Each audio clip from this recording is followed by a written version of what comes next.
I'm here today to identify yet another installment of the Waste of the Week. We've been doing this now for several weeks, trying to save taxpayers dollars out of documented waste of their dollars when they send them to Washington. In recent weeks, I have highlighted examples of waste, some big, some small, and to date, we have documented over $47 billion of taxpayers' funds that have gone to duplication of efforts, simply gone to things that the federal government never should have been involved in the first place. Examples of fraud, abuse, $47 billion and climbing on our gauge, our tax savings gauge here, which is approaching now $50 billion, and our goal of $100 billion, we're going to keep going as we discover each week yet another waste of taxpayers' dollars. This week's Waste of the Week involves the Federal Employees Compensation Act, also known as FECA. This law was enacted in 1916. Well-intended, I think, to provide workers' compensation benefits to civilian federal employees who sustain injuries while employed by the federal government. It includes funds for vocational rehabilitation and medical benefits. As I said, well-intended at the time, providing a lifeline for people injured on the job and to keep these people afloat financially until they're ready to go back to work. Ready to back to work has become somewhat of a major question here in terms of how this 1916 law is applied. Because you have to wonder, is someone 99 years old looking to go back to work? Well, in 1916, when this act was enacted, it treats them as if they were and are able to go back to work. And let me explain. Both the FECA compensation and medical benefits are payable for the duration of a person's inability to work, which can extend well into their individual's golden years. And you say, how does that all happen? But under current law, there is no maximum duration of benefits and no maximum age at which benefits must be terminated. Thus, when beneficiaries who become eligible for federal retirement or disability annuities, they're given the choice as to whether they want to remain in the FECA program or choose the federal retirement program. Well, it's not much of a choice. The choice is obvious because given the level of benefits, monthly FECA benefits can be a much better deal than what they would be paid under retirement benefits plans. The FECA benefits are as high as 75% of a worker's pre-disability wage. The annual cost of living adjustment is applied each year, the COLA, to the benefits, and someone came up with a pretty interesting idea here. FECA benefits are not taxed. And so clearly this ends up being a much better deal for beneficiaries. But is it a better deal for taxpayers? And that's the question here. Let's take a closer look. Let's take one agency. This applies to all federal agencies.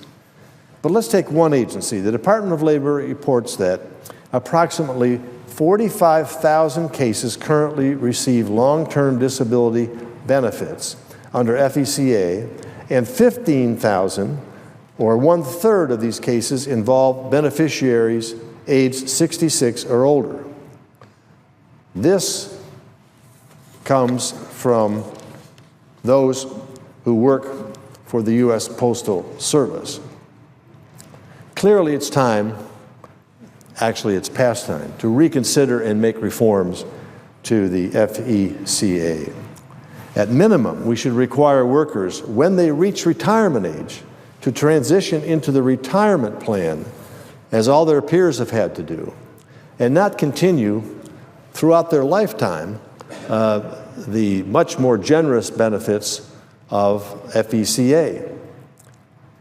As I said, the agency with the most FECA claims is the United States Postal Service, and I want to use this as an example of how this is applied. The Postal Service Office of Inspector General told us that the FECA rolls include 9,554 postal workers aged 55 or older eligible for retirement, 3,389 aged 65 and over, 928 aged 80 or older, and yes, one postal worker at the age of 99. So in 2013, the U.S. Postal Service paid about $1.3 billion in workers' compensation claims and $67 million in administrative fees. In addition, as of June 30 in 2014, the estimated workers' compensation liability totaled $17.8 billion. Now, while many of these benefits go to workers of a traditional working age, the U.S. Postal Service estimates that these higher-than-retirement benefits are resulting in an extra $37.8 million being paid out annually. And that comes to nearly $400 million over the next 10 years, and that's just from one agency, the U.S. Postal Service. Estimates as to the cost to the taxpayer when all of the federal agencies are included show that more than $1 billion will be spent over the next 10 years in extra workers' compensation payments for those who would unlikely be working throughout the federal workforce. As my colleague, Senator Susan Collins from Maine, has been highlighting for years, FECA has become, as she said, a gold-plated retirement system tainted by unfairness, perverse incentives, and the potential for abuse and fraud.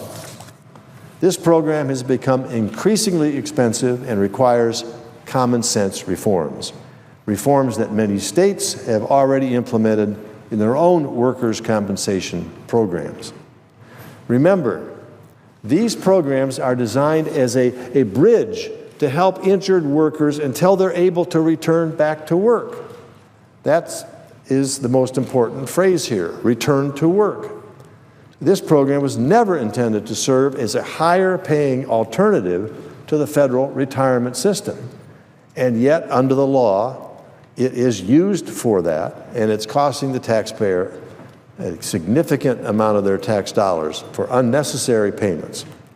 So let's not ignore ways in which we can improve our fiscal health and return our federal programs at a minimum to their original intent. It's time we looked at this policy and restore integrity to the FECA, Federal Employees Compensation Act. So today, Mr. President, I'm adding another $1 billion to the waste savings gauge for this week's Waste of the Week, and look forward to discussing ways we can eradicate this waste from our federal budget so that we can give money back to the hard-earned dollars to the taxpayer, of money that simply is not used properly and is labeled, of course, a waste of their money. So we've increased we're approaching $50 billion. We're shooting up to $100 billion by the end of this year. I'm hoping we can go significantly past that. And now the next step, of course, is to take these that we have identified and make sure that they don't continue, that the law is changed, that it's reformed, and that we can proudly say to the taxpayer, we're doing our part here in Washington, while the larger issues of debt and deficit need to be addressed and must be addressed.